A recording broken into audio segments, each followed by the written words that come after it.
basa en los tres principios. Ah, no, la vez pasada no le dije mi nombre, ¿no?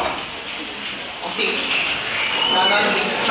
Mi nombre es Elizabeth Cabanillas. Estoy con el doctor Soria en la cátedra adjunta y actualmente soy jueza de ejecución penal. Bueno, actualmente hace 30 años estoy en el Poder Judicial y hace 17 que soy jueza de ejecución penal. O sea, trabajamos de juez, no somos jueces. Trabajamos de jueces porque cuando nos jubilamos dejamos de ser jueces y es el trabajo. A veces se confunde la función con la persona. Como lo dice el doctor Zaffaroni, nosotros no somos jueces, simplemente trabajamos de jueces. Sí, sí. Bueno, cualquier duda que tengan, paramos y seguimos. Nos quedó el punto de la verdad histórica. Habíamos hablado que las actividades de perseguir realmente se basan en tres principios: el principio de legalidad, el principio de verdad histórica y la fe. Habíamos hablado del principio de legalidad, habíamos hecho la distinción entre el principio de legalidad procesal y el principio de legalidad penal. Cuando hablamos de ambos principios, hablamos de uno que se refiere a la ley sustantiva y el otro a la ley adjetiva o procesal. En cuanto al principio de legalidad, habíamos hablado también del ejercicio de las acciones del artículo 71, 72, 73 del Código Penal. ¿Recuerdan? ¿Sí? Acción pública, acción de instancia privada y acción privada. En cuanto a la acción pública, que decía el 71 que toda acción debe promoverse y todo delito debe ser investigado. Pero habíamos advertido, y con respecto al 72, las instancias privadas son los delitos contra la integridad sexual, lesiones leves y cumplimiento de los deberes de asistencia familiar. Cuando hablamos de los de instancias privadas, los de dependientes de acción privada, habíamos hablado de la querella. Cuando hablamos sobre los delitos de acción pública, que son también los delitos de instancia privada, cuando la víctima remueve el obstáculo. ¿Y cómo lo remueve? A través de la denuncia. Artículo 6 del Código Procesal Penal. Nadie puede, o sea, el fiscal no puede iniciar de oficio, salvo que sean intereses contrapuestos, un delito de instancia privada. ¿Sí? En el caso de un abuso de un niño que la madre no quisiera hacer la denuncia, entonces sí, ahí el fiscal puede intervenir a través de la asesora de menores. ¿Se entiende alguna duda? Y se transforma en acción pública, ya deja de ser privada, de instancia privada, para transformarse en acción pública. Eso habíamos visto en ramos generales para plantear que el principio de legalidad no puede, de alguna manera, bajo el principio de legalidad, investigarse todos los delitos, por una cuestión de política criminal. Hoy por hoy todo se judicializa. Entonces, en virtud que todo se judicializa, no todo se puede investigar. Por una cuestión de recursos humanos, materiales, y porque es imposible por la cantidad de delitos, por la cantidad de actividad delictual y justamente por la conflictividad social que existe.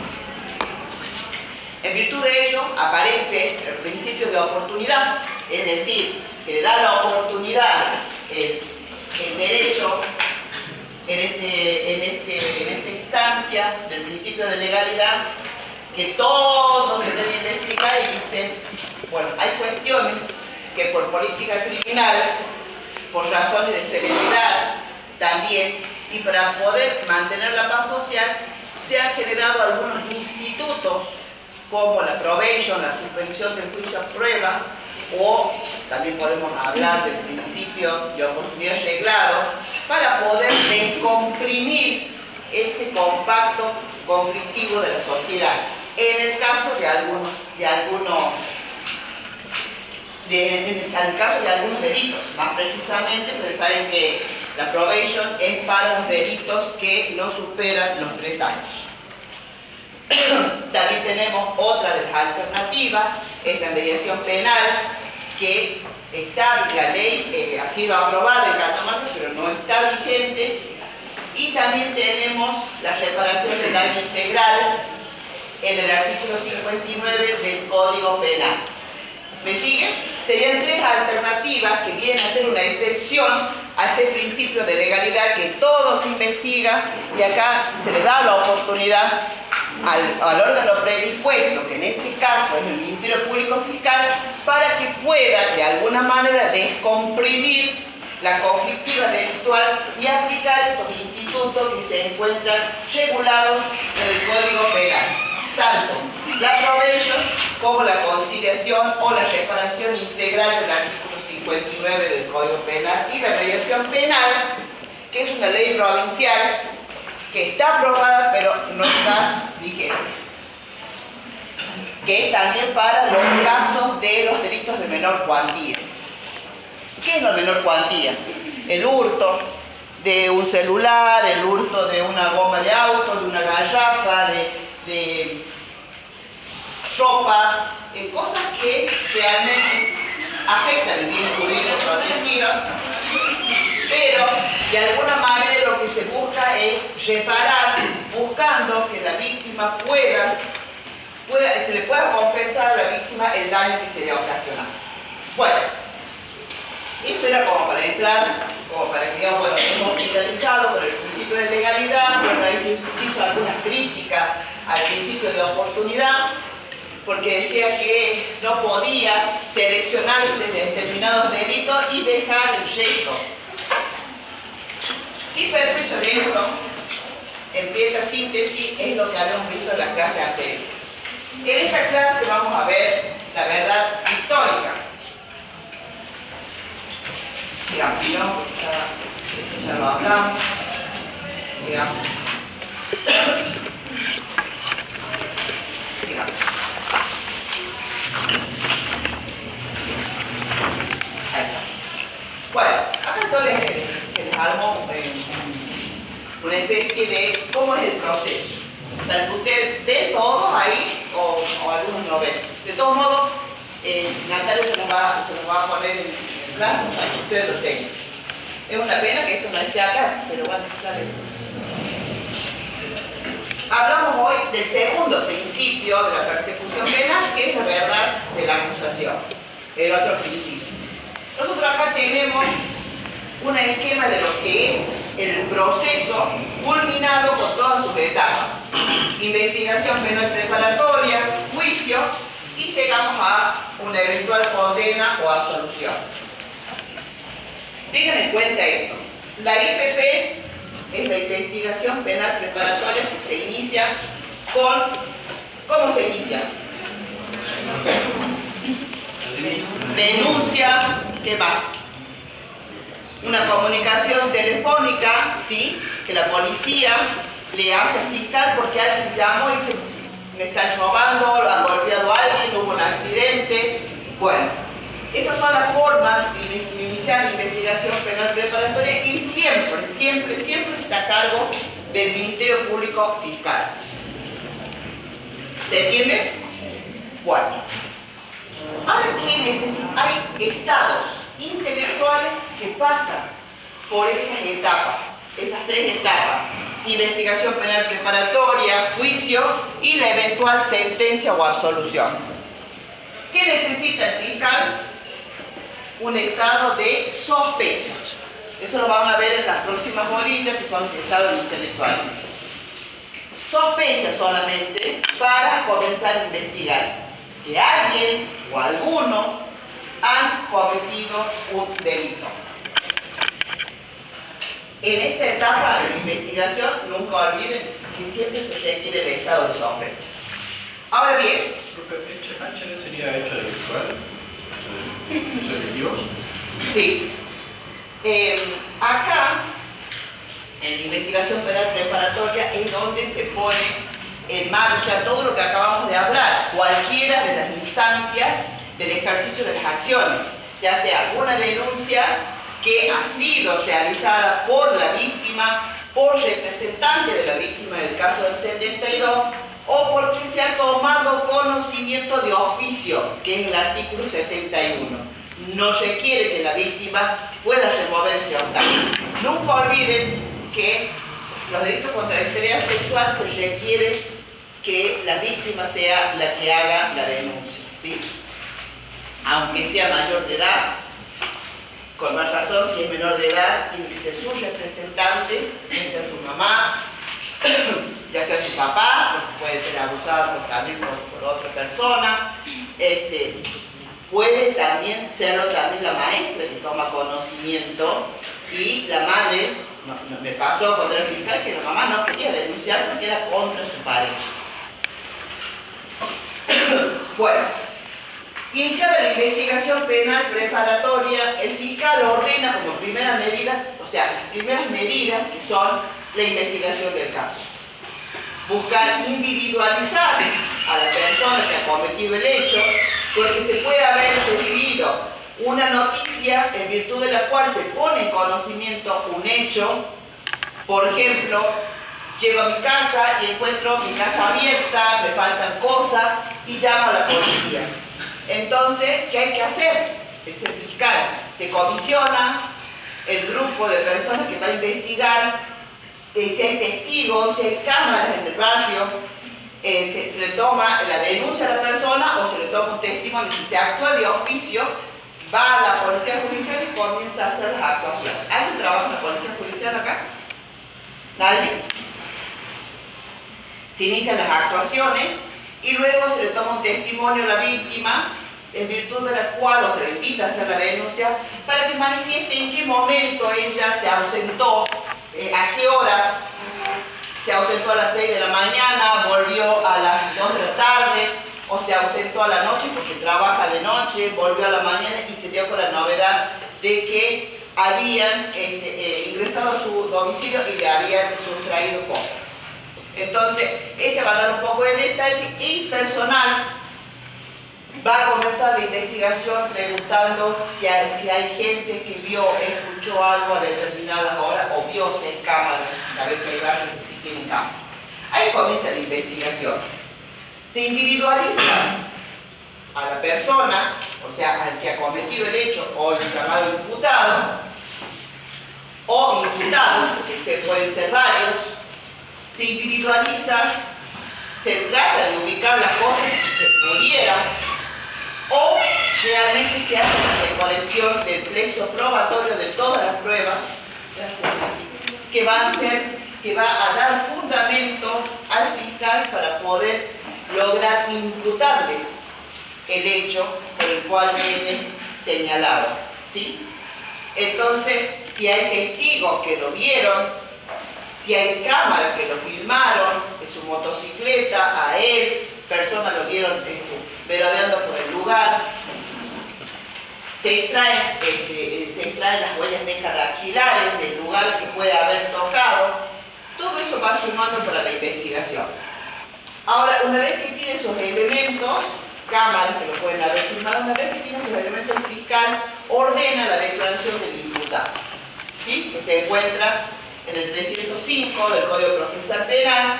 Si hay elementos para imputarlo, se le va a recepcionar declaración del imputado conforme al 305, primer párrafo, cuando hay elementos de sospecha suficientes. Ahora, cuando las pruebas de cargo realmente no llegan se le toma también se le recepciona una declaración de imputado, pero sin identificación de huellas de dactilar, ¿sí? O sea, sin antecedentes, porque todavía las pruebas que hay no son suficientes para una imputación previa. ¿Se entiende? ¿Alguna duda? No. Bien, sí. ¿Se puede impugnar la medida para, por ejemplo, un futuro cliente no lo tiene que ver? ¿Y se puede impugnar? No, usted como abogado tiene que hacer el control del texto probatorio. A ver, ¿cuáles son las pruebas? O sea, que hay para poder recepcionar una declaración del imputado que va acompañada del fichaje, que vendría a ser lo que le va a generar antecedentes. Pero se le lee en ese momento las pruebas que hay. Supóngase que dice sí, porque dice que lo vieron cerca. No es una prueba de cargo suficiente como para poder llamarlo excepcionalmente una declaración del imputado y le pueda perjudicar con ficha, ¿sí? Con la identificación de él. Si bien es cierto, todos tenemos prontuario en la policía, por eso vamos a sacar el certificado de antecedente. Una cosa es tenerlo con antecedente y otra cosa es tener ese prontuario sin antecedente. En este caso, si el fiscal ordenara en 305, primer párrafo, que es porque él considera que los elementos para él son suficientes como sospecha que esa persona ha sido la responsable del hecho delictual, y va a ordenar el fichaje. Ahora bien, puede ser que después se sea desvirtuado, porque diga, sí, bueno, parecía que la moto era de él, pero esto que la moto no era de él.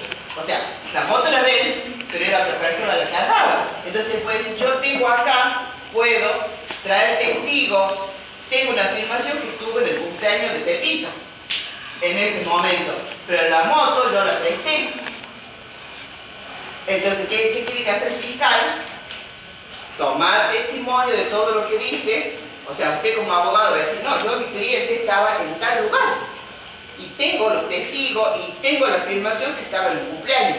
Usted agrega eso a la causa, más allá que haya sido identificado, él va a pedir la desafectación del fiscal, o sea, le va a pedir al juez de control de garantías el sobreseimiento de su cliente.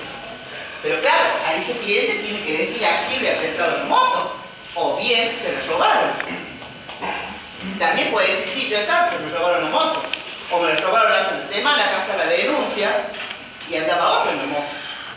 ¿Se entiende? Sí. ¿Cómo queda el tema de los dedos si ya lo pintaron? ¿Mandan antecedentes, algún oficio? Después, entonces el juez, ¿qué hace el fiscal? Le dice, bueno, pasó esto, se acreditó que no era él el que andaba en la moto, sino otra persona que le había robado la moto, o que le sacó la moto, o le prestó la moto, entonces fue esta persona. Entonces, mira el juez todos los elementos que usted como defensora va a agregar y el fiscal, entonces lo sobresee. Al sobreseerlo quiere decir que saca estos antecedentes y no tiene que figurar más en la ficha.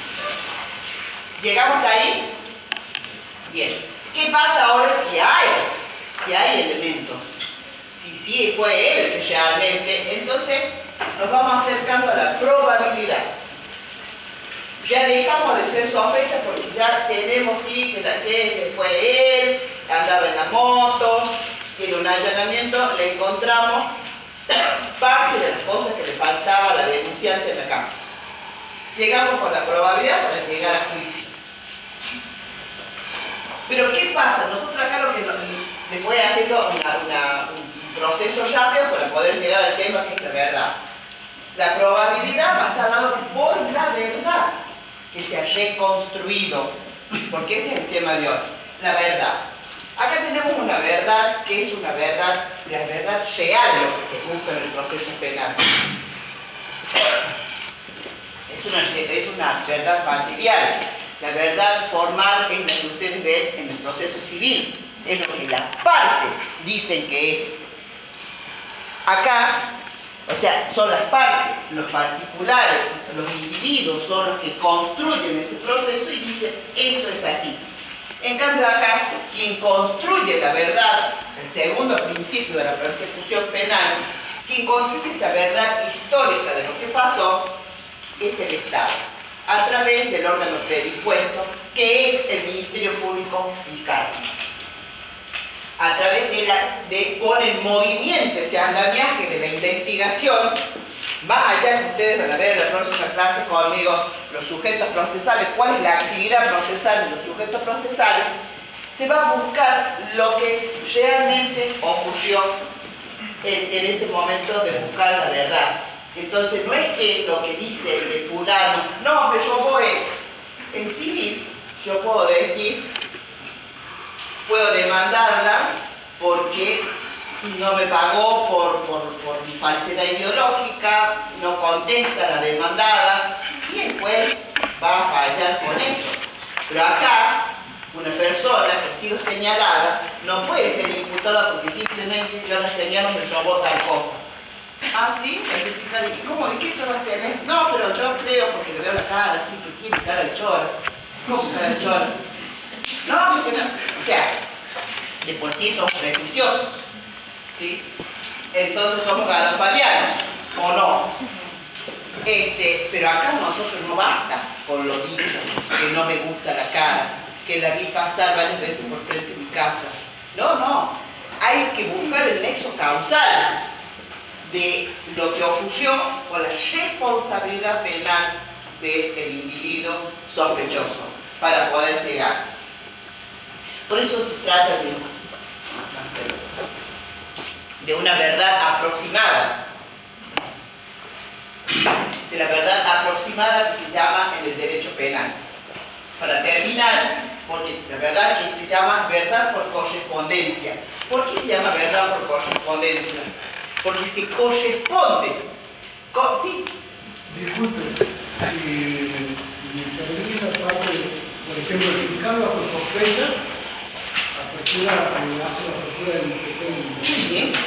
Necesita nada más que la sospecha. Recién decíamos que pasaba, digamos, de esto que tiene cara el prejuicio de que tiene cara de ladrón, ¿no? Y a su misma vez el objetivo de que no tiene un trabajo estable, de que... O sea, Para iniciar la investigación de la sospecha, ha llegado a oídos del fiscal, ya sea porque lo llamaron por teléfono, ocurrió tal cosa, tiene que iniciar la investigación. Ahora bien, después de esa investigación necesita la sospecha de que algo ocurrió. Ahora, tampoco es cualquier sospecha. A ver, llama el delegado y dice, ha ocurrido un hecho, dice que pasó tal cosa, que llegó, encontró la casa toda destruida, le rompieron la ventana. ¿Qué hace el fiscal? Vayan a ver qué pasó, se constituye. Entonces, y ahí comienza la sospecha. Entonces, ¿de quién sospechamos? Bueno, pasó esto, pasó. Ese es el estado de sospecha. Pero a ver, yo no puedo hacer una denuncia. Pasó, ¿cómo es su nombre? Daniel. ¿Su apellido? Rodríguez. Pasó Daniel Rodríguez mirando, me parece que está con ganas de robar mi casa. ¿Usted cree que por caso el fiscal le va a iniciar una causa? Porque yo sospecho de que usted pasó varios por frente de mi casa y que tiene ganas de robar. No. Usted sabe que en Córdoba, en el Código Contravencional que tenemos también en la provincia, existe lo que se llama la figura del merodeador, pero es contravencional, no es un delito penal. Pero, si varias veces usted pasa por una casa, lo toman como que usted anda merodeando el barrio y lo toman como una contravención. Tuvo mucha crítica a eso. Usted puede pasar 50 veces por la cuadra. A ver, si usted vive a la vuelta de mi casa, y todos los días va a pasar por frente de mi casa. ¿Por qué? Porque vive y capaz que le llama la atención, no sé, que tiene una planta, que está la ventana abierta, pero eso no quiere decir que tenga que abrirse una investigación, o sea, la figura del merodeador de Córdoba, que no lo tiene Catamarca, dé lugar a que inicie una causa contravencional. ¿Se entiende? Por ejemplo, mi madre siempre que ve una camioneta fuera de la casa que no corresponde a ninguno de los vecinos, empieza a sospechar que hay alguien que está al frente. Eso, por ejemplo, Bueno, nosotros con todo lo que nos pasa en la Argentina, con la inseguridad que hay, sí, sí. Pero por ejemplo, eso del vendedor daría eso de la camioneta, porque no sería una persona pasando todo el tiempo. Sí, la verdad que están una camioneta con personas adentro todos los días y despierta sospecha, ¿no? Obviamente no, obviamente están 5 días la camioneta y con personas toda la vida, pero... Bueno, a veces, ojo, están a veces, nosotros le llamamos la carpita, le llamamos cuando la investigación está, pero están viendo otra cosa, por ejemplo el tema de droga. quién entra, quién sale de un domicilio, entonces hay. Bueno, acá volviendo al tema de la verdad, que ese es el principio que nosotros, ¿por qué lo que buscamos la verdad por correspondencia? Porque se debe corresponder la prueba se debe acreditar. Ella dice que ella entró a la casa, entonces hay que acreditar lo que ella dice. ¿Y por qué dice que ella entró a la casa? Porque él le comentó a ella que la vio entrar a la casa. Entonces ya no es que ella inventa y porque no la quiere ella, sino que le dijo, mira, cuando vos te fuiste a trabajar, ella entró a tu casa. Y ella era una amiga en su momento y que guarda una llave, que puede haber entrado con la llave propia. Ustedes saben que existe eso. Entonces ahí tenemos un elemento ya para sospechar que es ella la que pudo haber entrado y sacado las cosas. Pero también puede haber otro elemento también de una cámara, y eso también va a corroborar lo que dice él, de que ella fue. Ahora, ¿qué pasa? Esa cámara puede haber visto, él justo se iba a trabajar y la vio entrar, pero bueno, como eran amigas no le llamó la atención, pero resulta que hay una cámara, les digo, estoy hablando de un caso que pasó, que la capta ella cuando ella le va llevando cosas de la casa, va saliendo con bolsa, y afuera le esperaba una camioneta donde cargaba las cosas. Entonces ahí vamos recolectando la prueba, ¿sí? Cuando él se le toma testimonio, hacemos un allanamiento a la casa de ella y encontramos parte de las cosas que ella le escribe que le faltan. Entonces ya dejó de ser sospecha con todo lo que tenemos para pasar a ser la probabilidad de que ella es la autora. ¿Sí? Ya es un hurto calificado, es una llave verdadera para entrar. Ya no estamos hablando de robo porque no rompió nada, no usó la fuerza ni la violencia en las personas ni la fuerza de cosas para ingresar a la casa de ella. ¿Se va entendiendo? Bueno, para terminar esto, para sacarles esto, pero para que ustedes lo tengan y lo entiendan, el juicio, con la probabilidad, llega al juicio de la persona. Ahora, ¿qué necesita los jueces? Acá, ya sea un jurado popular, que es el común de la gente, o jueces técnicos, como son los abogados, como el doctor Soria, como es la doctora Mascayo, yo, necesitamos la certeza para poder condenar. Una certeza positiva para condenar o una certeza negativa para absolver o la duda. ¿Sí? En el jurado popular, yo les puse acá, el jurado popular no necesita certeza. ¿Por qué? Porque no tiene que valorar la prueba, sino que el jurado popular, como es el común de las personas, porque casa, personas que son el ciudadano común, no necesita hacer un silogismo como hacemos los jueces, tener que motivar, fundamentar las decisiones que nosotros tomamos en una sentencia. En este caso, solamente lo que necesita el jurado popular para poder condenar es la íntima convicción. Ustedes cuando vayan a la próxima semestre van a tener la oportunidad de ir a un juicio por jurado, porque tienen que ir con la práctica para que puedan armar su trabajo final, van a ir a un debate de juicio por jurado, y ahí van a tener la oportunidad de observar que los jurados están sentados escuchando lo que habla, lo que dice el defensor, lo que dice el fiscal, las pruebas que ahí se debaten, las hipótesis de conflicto, las estrategias de cada una de las partes y cómo se va formando en su cabeza el jurado, cómo ocurrieron los hechos. Porque el fiscal pone ahí, dice, porque así murió la persona. Entonces el jurado mira así, que hay una persona ahí que está muerta, porque la mataron así. Porque yo tengo acá lo que dijo el perito, lo que dijo el médico, cómo la mataron. Bueno, todo ese tipo de cosas ustedes lo van a poder ver y van a ver las diferencias que hay con la sala crítica racional. ¿Me van siguiendo? No quiero perderlo porque en realidad esto es para otra bolilla, pero es para que ustedes tengan más o menos una idea de lo que es un juicio. ¿Sí? El juez técnico, que ya No es porque el juicio por jurado no es para todos los delitos, son para delitos graves. En cambio, los jueces técnicos son para los delitos de robo, un homicidio simple. Entonces son jueces por colegiados, que son 3, o jueces unipersonales para los delitos que no superan los 5 años de condena. Son jueces correccionales. Bien, acá tenemos el control de la acusación, aquí está la investigación penal preparatoria, el juez de control de garantía, como es la doctora Massadi, y tenemos acá la última parte, que es la condena o la absolución. Vamos a pasar.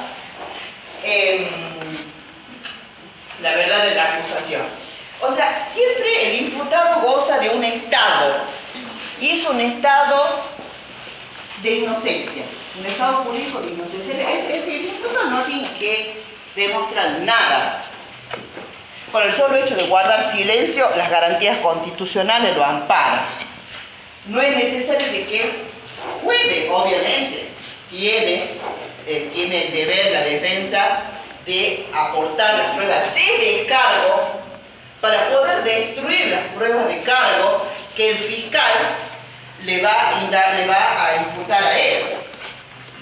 Entonces, pero él no tiene por qué demostrar nada, porque ya el estado de inocencia es una garantía constitucional que lo ampara desde el primer momento que es señalado como imputado.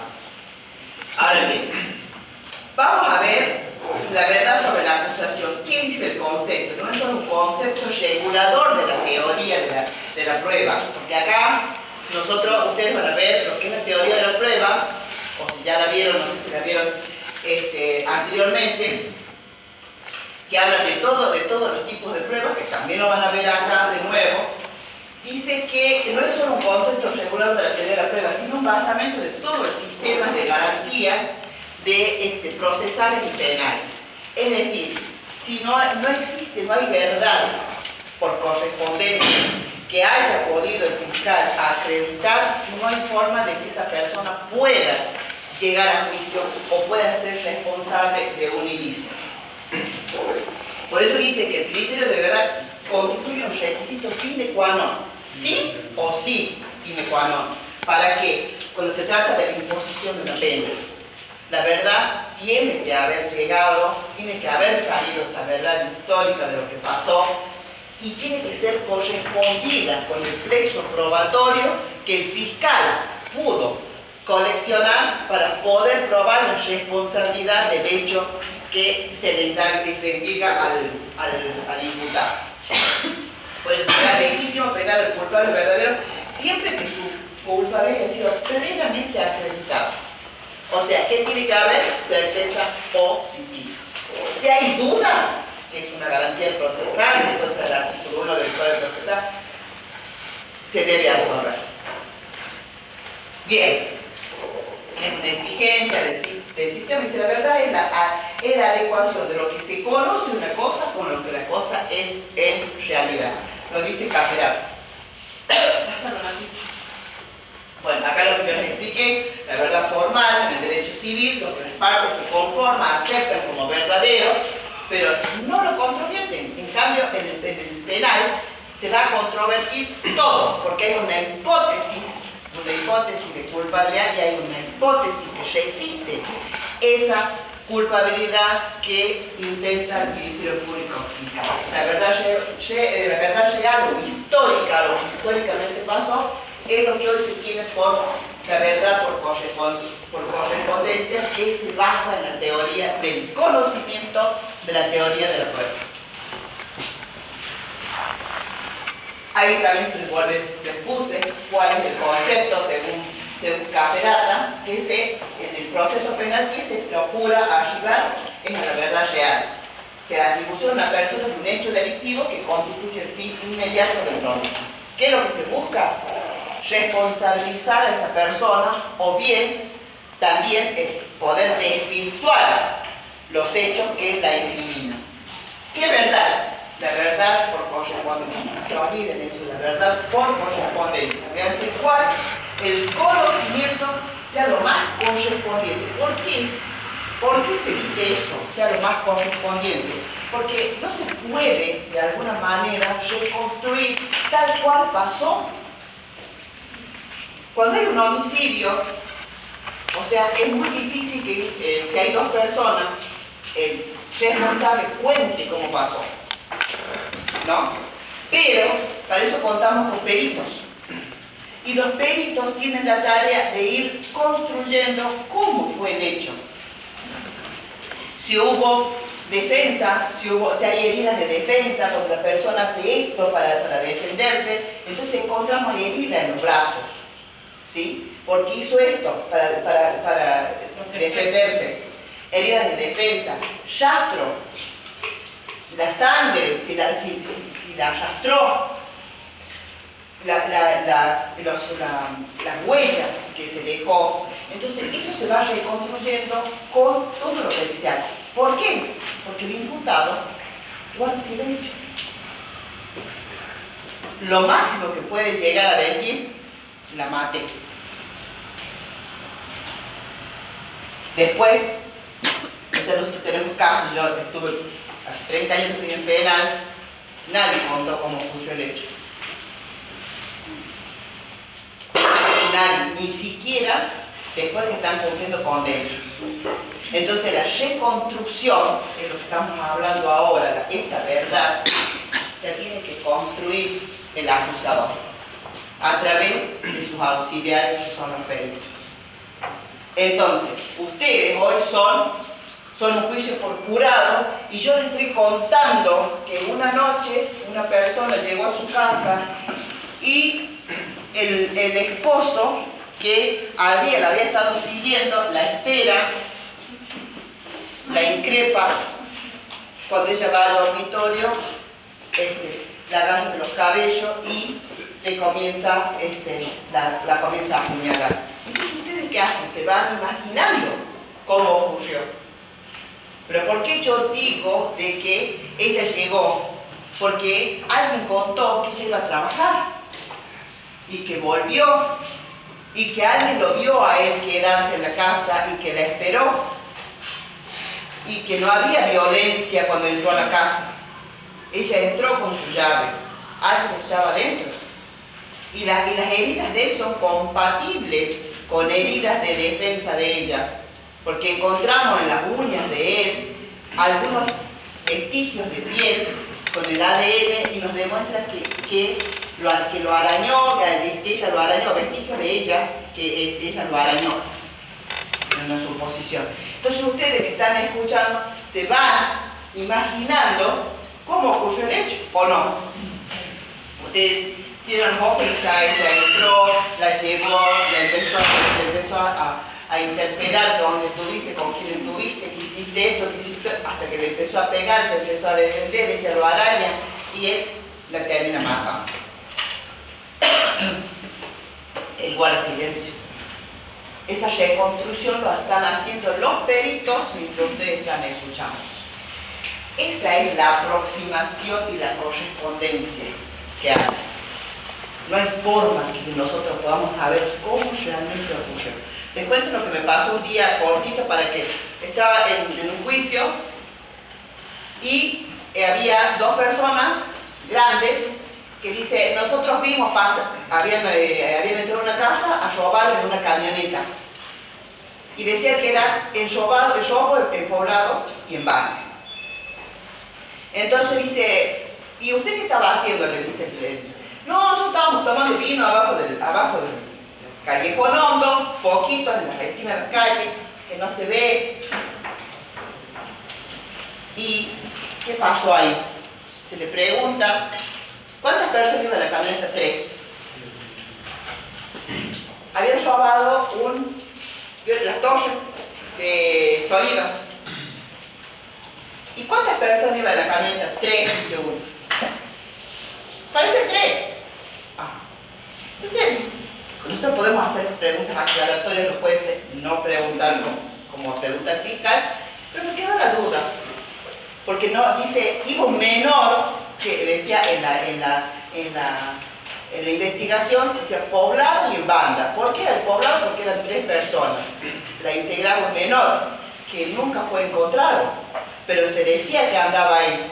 ¿Quién lo decía? Lo dijo alguien, pero no se corroboró. ¿Qué lo corroboró? Que una de las personas que estaba tomando abajo, que eran 2 o 3 personas grandes, que estaban tomando vino, vio pasó una camioneta con 3 personas. Entonces le voy a hacer una pregunta aclaratoria. Una camioneta vieja, pasan 3 personas, usted las vio las 3, puede ser que alguien, que iba algo, bueno, en el medio iba algo, no sé si una persona que era, pero iba algo. Entonces, ¿qué pasó? Quedó la duda. ¿Eran 3 o era la torre? Si era la torre, ya no es poblado en banda, ya no es robo calificado, ya es robo simple. Miren pequeña la diferencia, ¿no? La escala penal. Nos vamos de 6 a 10. Por eso es subjetivo todo, ¿sí? Bueno, por eso les daba el ejemplo para que ustedes entiendan esa verdad por correspondencia, o sea, lo que más se corresponda, siempre con la prueba, no por los dichos solamente. ¿Sobre qué? Sobre los extremos de la acusación. ¿Cuáles son los extremos de la acusación? Nunca se olviden. La existencia del hecho y la responsabilidad o participación de o de los imputados. ¿Para qué? ¿Por qué? Porque la verdad funciona como una garantía. Necesitamos nosotros la verdad. ¿Por qué? Si no, no hay forma de poder ser condenado.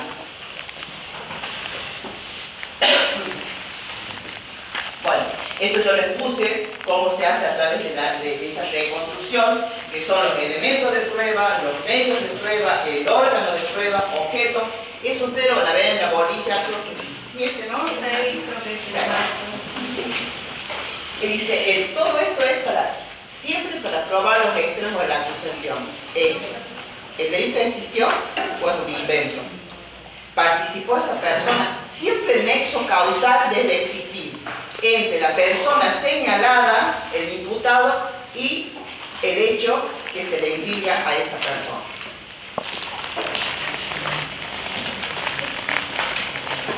Bueno, acá siempre tenemos, el orden jurídico le pone límite a esa verdad. Y acá, uno de los límites, justamente en el el ordenamiento jurídico sacrifica la obtención de la verdad en respecto de otros valores o intereses como la dignidad humana, el estado de inocencia y el indubio problema. O sea, el principio de inocencia siempre lo acompaña y si no hay elementos, lamentablemente esa persona no puede seguir siendo sospechosa. Y el indubio problema es cuando hay elementos de prueba, como habíamos hablado, pero no alcanza para llegar al estado de probabilidad que requiere para llegar a juicio.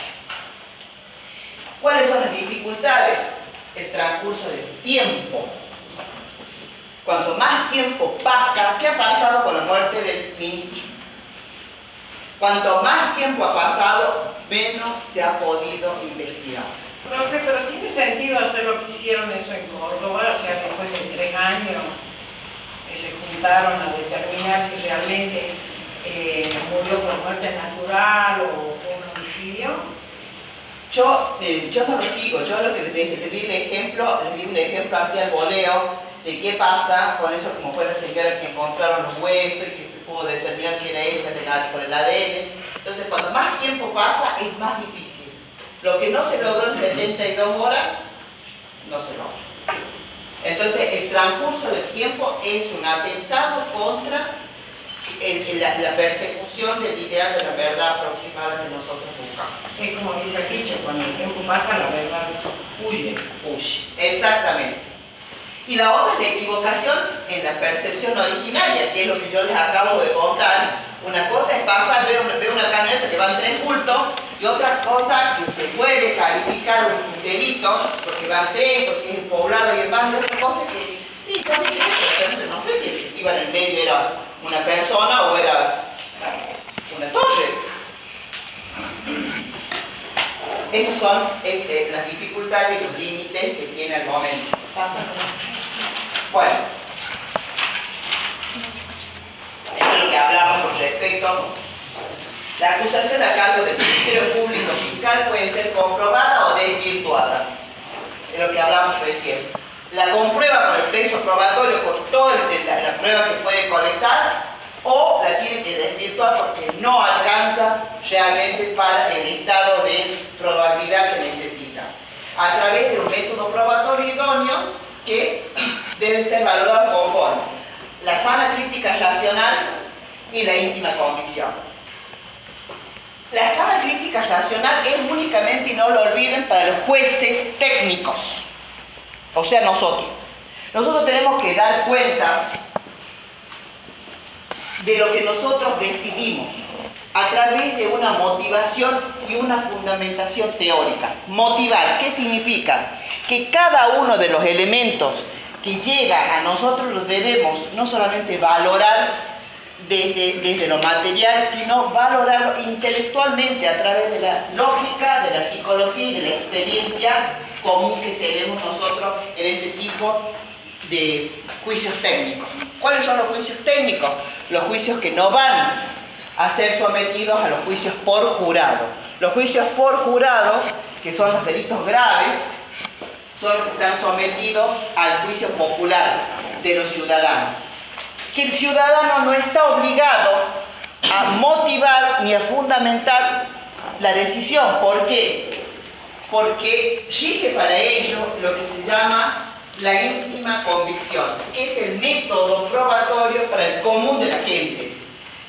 Así como decimos, no me gusta la cara porque tiene carita de no sé qué, bueno, también así, subjetivamente, el jurado, mientras va hablando el fiscal y la defensa y los peritos y van exhibiendo el plexo probatorio que ha logrado la investigación penal preparatoria, se van formando una idea de lo que pudo haber hecho o no el imputado que está sentado ahí. Nada más que con lo que escucha, porque está sentado escuchando. En cambio, cuando hay juicios técnicos que no están sometidos al juicio por jurado, los jueces, que pueden ser 3 colegiados, pueden ser 1 en los delitos que no superan los 5 años, y los que superan los 5 deben ser colegiados, entonces sí debemos dar explicaciones, motivaciones y fundamentos normativos por qué llegamos a esa conclusión, cosa que no ocurre con el juicio por jurado. El jurado dice culpable o no culpable. Chao. Y ahí se cerró, se terminó. En cambio, y no está sujeto a revisión. Las conclusiones que arriba el tribunal, el juicio por jurado, o sea, los jurados. ¿No? En cambio, nosotros sí. La sana crítica, que somos técnicos, somos especialistas. Somos técnicos como van a ser ustedes van a ser técnicos en derecho como somos nosotros.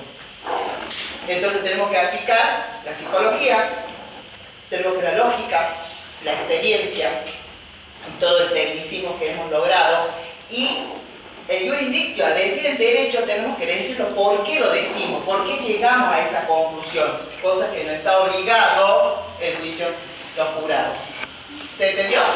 ¿Alguna duda?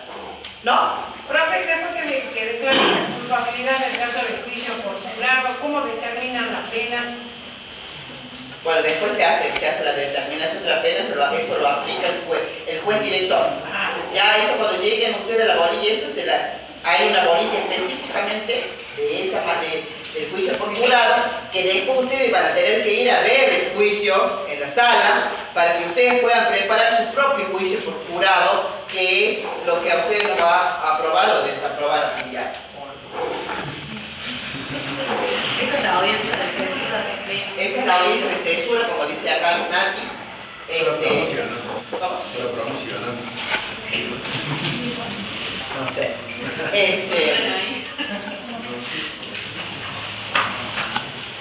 Me doy la garganta. Bueno, acá están los roles del juez, los roles del juez, el acusador, que es el que promueve y ejerce la acción, y el imputado, ¿no es cierto? Que es un complemento pasivo, o sea, el imputado solamente debe escuchar su estado de inocencia, lo ampara todo el tiempo y será su defensor el que se ocupe de hacer los descargos con respecto a la prueba de cargo, la hipótesis acusatoria que puede presentar el Ministerio Público Fiscal. Bueno, acá los estados de la verdad de la acusación, la percepción subjetiva de la verdad. Acá hay estados de esa verdad. Pasa por estos tres estados: el estado de duda, que habíamos dicho, la probabilidad y la certeza. La duda es cuando realmente no hay, los elementos son iguales, los elementos positivos y los elementos negativos están en una balanza en igualdad de peso.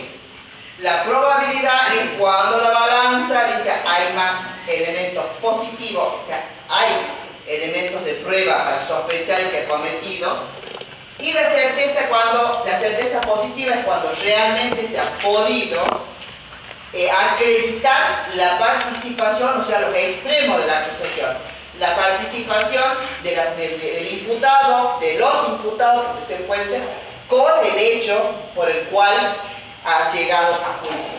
Ese hecho que debe ser detallado de tal manera con las circunstancias de tiempo, lugar, modo y persona. ¿Qué son las circunstancias de tiempo, lugar, modo y persona? Resulta que en la ciudad de Catamarca, el día jueves 9 del año 2026, en circunstancias que tomaban un recreo los alumnos de tercer año de Derecho, una alumna, Margarita Pérez, dejó su celular y Pepito, Honguito, se apoderó de ese celular en ocasión que se descuidó la denunciante. Después eso fue acreditado porque alguien mirando por la ventana vio cuando él se lo guardaba y se lo llevó después y lo dejó en otro lugar afuera. Circunstancias de tiempo, lugar, facultad. Tiempo, hoy, jueves, ¿sí? Persona, el modo, se apoderó ilegítimamente sin ejercer fuerza. O sea, estamos hablando de hurto, se apoderó ilegítimamente de una cosa nueva. La probabilidad es, obviamente, es la improbabilidad. La certeza negativa es cuando realmente no hay elementos para sospechar que la persona ha cometido el hecho. Bueno, vamos al otro punto, al penúltimo. La pena, que es otro de los principios de la persecución penal. Ustedes saben que pena y condena no es lo mismo, ¿no? Todo el mundo confunde la pena con la condena y esa es una de las causales que desaprueban a veces. ¿Qué es la condena? ¿Alguien sabe qué es una condena? La condena es cuando salimos del estado de inocencia. La pena, el castigo que se le va a establecer. Por ahí va. Pero usted puede decir que la condena es la decisión del juez. Exactamente. Exactamente. La condena es un acto jurídico. Es el jurisdictio, es el poder deber del juez de decir la decisión, de decir el derecho que le corresponde. Es un acto jurídico, la condena. Decisión, es poder decisión, ¿sí? Es un acto declarativo, porque se declara que Juan Pérez es el responsable penal por el hecho ocurrido el día 9 de abril del 2026 en la Facultad de Derecho, ¿sí? Entonces, eso es un acto. Siempre la condena es un acto, dicha por el juez. Entonces se llama el jurisdictio. Y tiene un aspecto declarativo. ¿Por qué? Porque la sentencia es un acto, la sentencia es un título ejecutivo de condena. Así se llama la sentencia, título ejecutivo de condena. Manda que se ejecute una pena. ¿Qué es la pena? Que no es lo mismo que condena. La pena Nosotros tenemos 4 clases de pena del artículo 5 del Código Penal. El Código Penal dice que tenemos 4 clases de pena, o sanciones penales le llama el artículo 5 del Código Penal. Prisión, reclusión, multa, inhabilitación. Esas son las sanciones penales, comúnmente llamadas penas, ¿sí? La pena es una consecuencia de ese acto jurídico, es una consecuencia jurídica del acto jurídico que es la condena, que es el momento de decidir del juez, ¿sí? En ese título ejecutivo, que es una sentencia, donde manda que se ejecute una pena, que es una sanción penal, que está establecida dentro del Código Penal como un castigo para aquel que ha violado algún bien jurídico protegido por el plexo sustantivo. ¿Se entendió? ¿Sí o no? Sí. Parece, ay doctora, es un quilombo usted con eso del acto jurídico, la consecuencia, pero para nosotros la condena, la pena es lo mismo, no es lo mismo. La condena es el momento que se va a dictar condena. ¿Por qué le digo? Porque ustedes cuando sean abogados para ir al juzgado van a decir, doctor, necesito una unificación de pena. No va a decir unificación de condena, unificación de pena. Si tuviera otra pena la persona.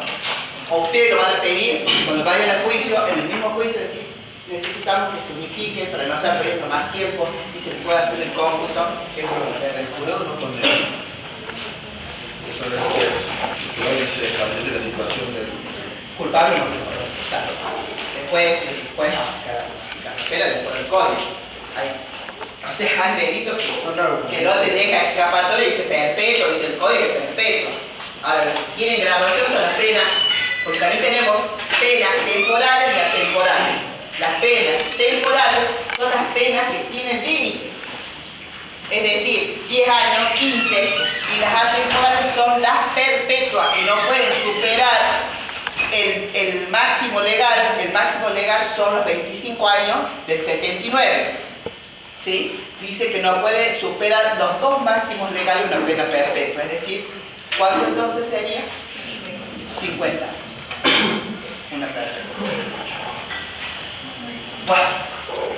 Bueno, acá dice Caperata que es un mal, dice la pena, consistente en la pérdida de bienes, como retribución por haber violado el deber de no cometer delito. Yo que hay ustedes cuando vieron la teoría de la pena, vieron la prevención general, prevención positiva.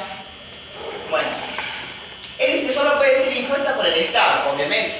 El Estado es el que tiene el poder punitivo a través del juez, a través de órganos predispuestos y formas especialmente prescritas. Pues natural, juicio, a través del debido proceso del artículo 18. También dice que la naturaleza es un castigo de acuerdo a la prevención general de la teoría de la pena. Para la teoría de la prevención positiva dice que es una retribución consistente en la interposición de un mal como contrapartida de una conducta delictiva. Para otros dice de que hay un principio resocializador en toda pena, ¿sí? Pero se discute acerca de la dificultad de la resocialización con la imposición de una pena.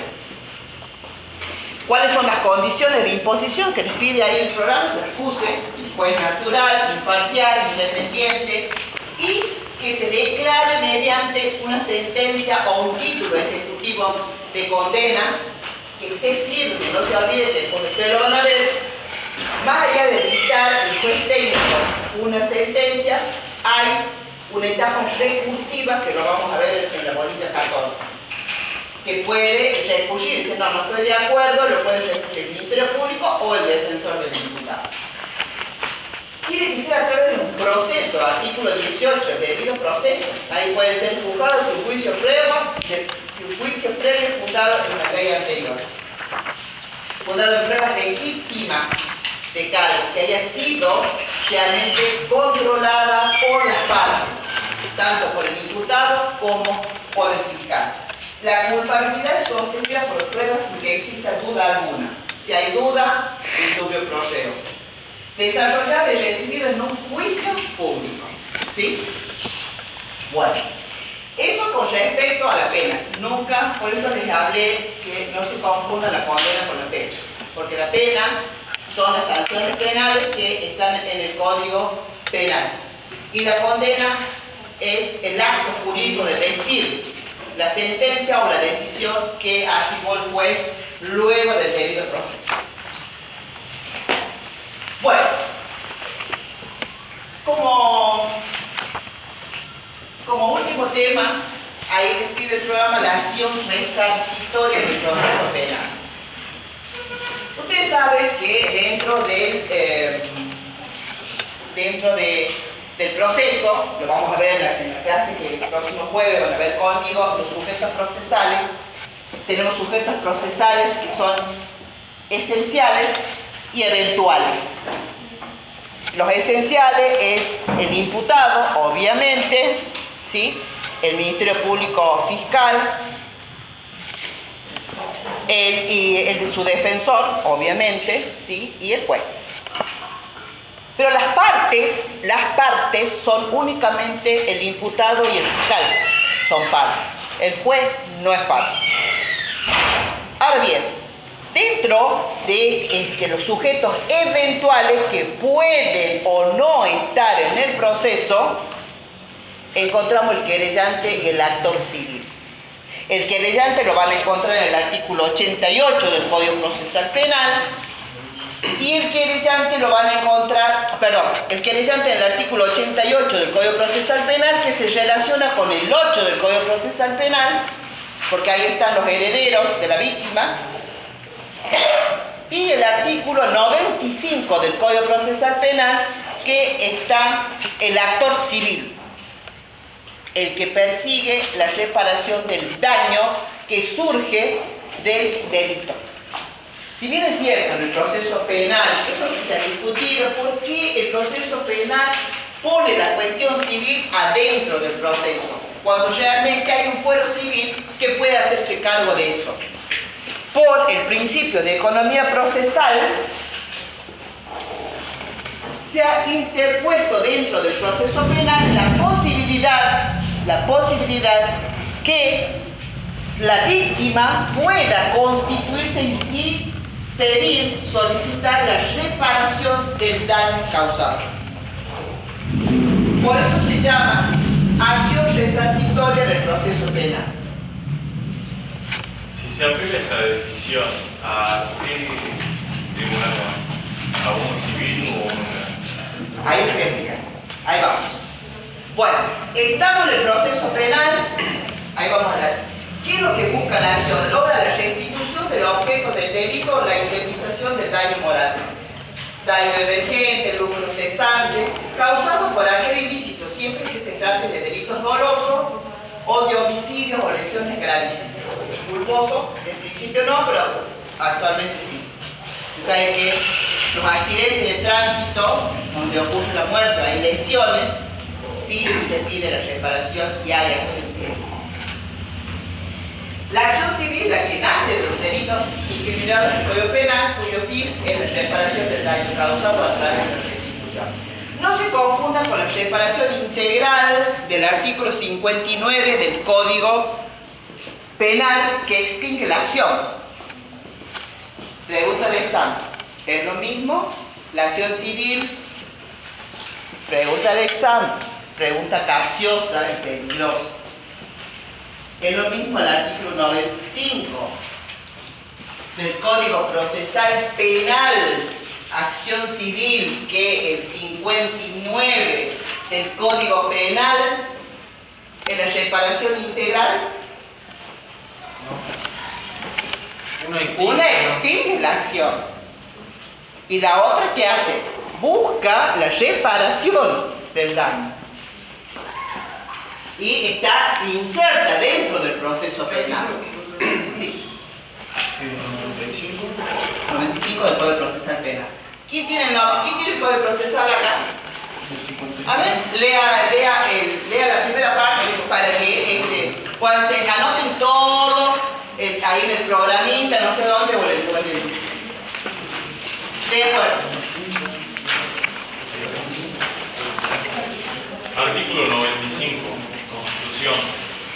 Para ejercer la acción civil emergente del delito en el proceso penal, su titular deberá constituirse en actor civil. Las personas que no tengan capacidad para hacer un juicio... Ahí no.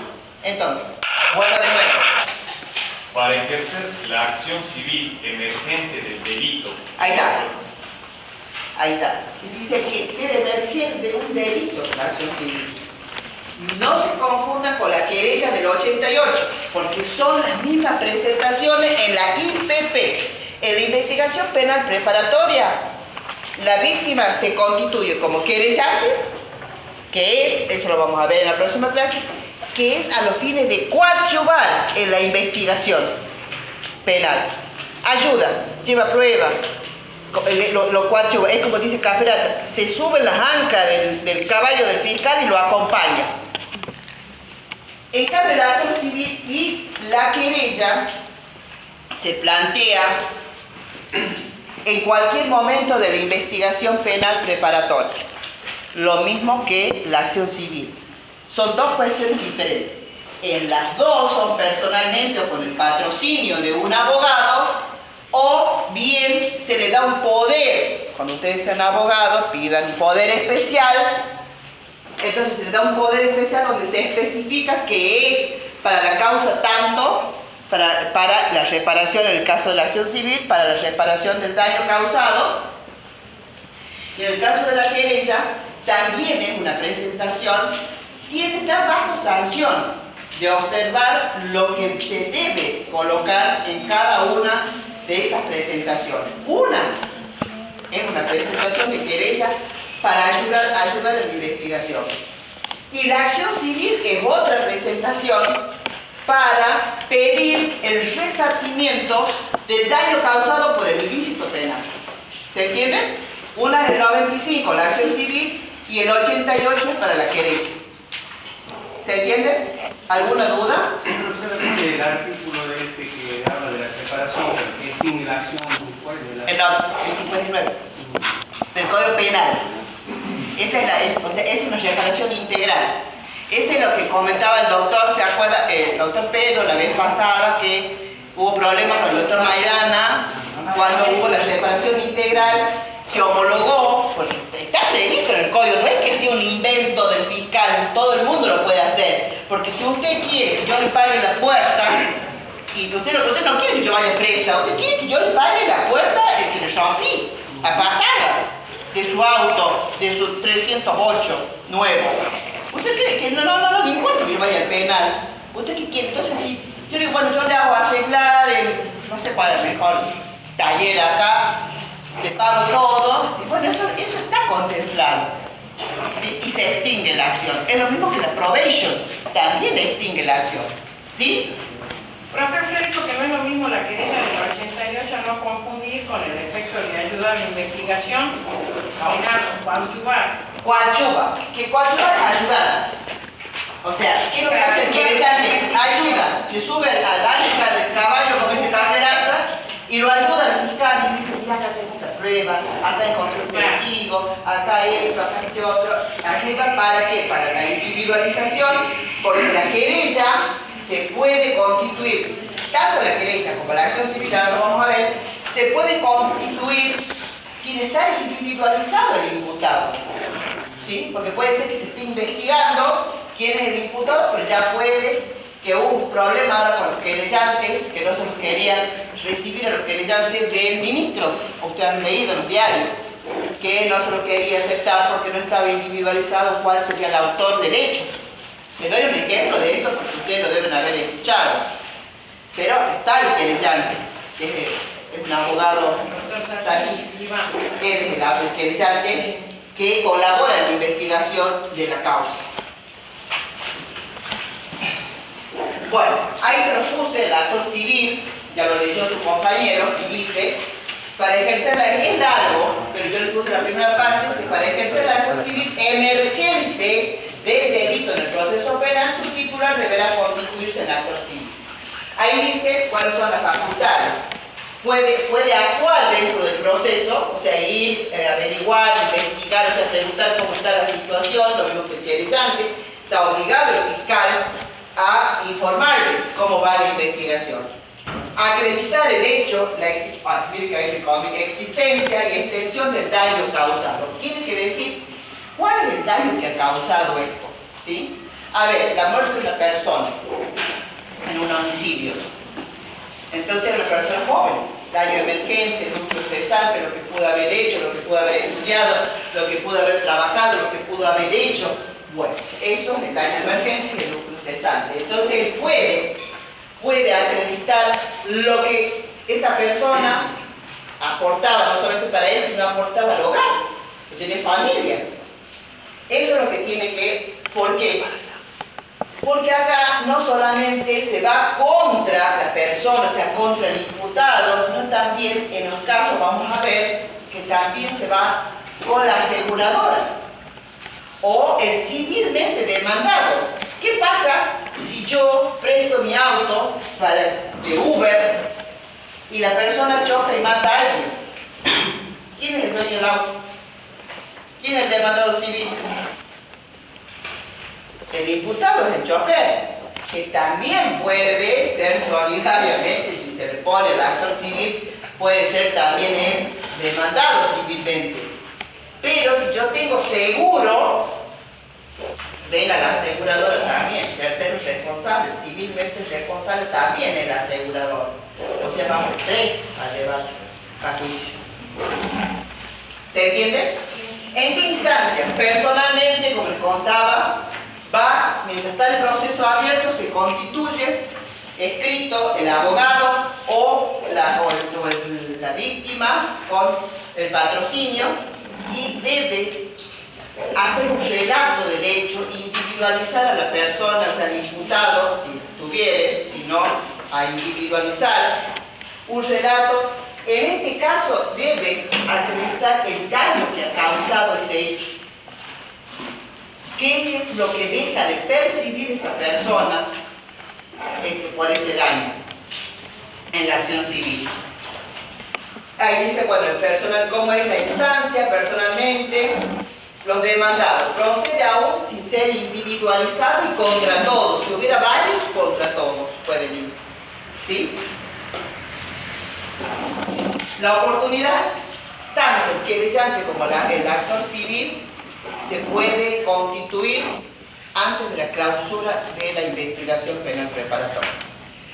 Con la diferencia que en la querella, siempre el querellante va a acompañar al fiscal hasta el momento de la clausura, acumulando pruebas, aportando pruebas, ayudando, coadyuvando. En cambio, el actor civil presenta, acredita y queda eso ahí. No ayuda a acreditar nada, porque es el querellante el que tiene que hacerlo.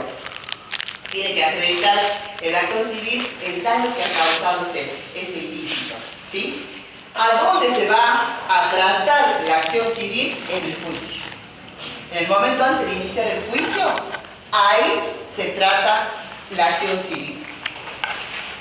Y acá les puse el 114, que es la citación en garantía del asegurador. Sí, está bien. El actor civil, el imputado y el demandado civil asegurado pueden pedir la citación en garantía del asegurador de los dos últimos. Y debe ser antes de la clausura de la IGP. Bueno, con esto terminamos el último punto. ¿Les quedó alguna duda? No, están cansados. Las harté. Hablé un montón para que me salga. La doctora más sana y más tranquila. No, profe, es que venimos de las 4 de la tarde. Ay, sí, digo yo a las 2 horas, claro, usted me deja acá, ya, pero está acá.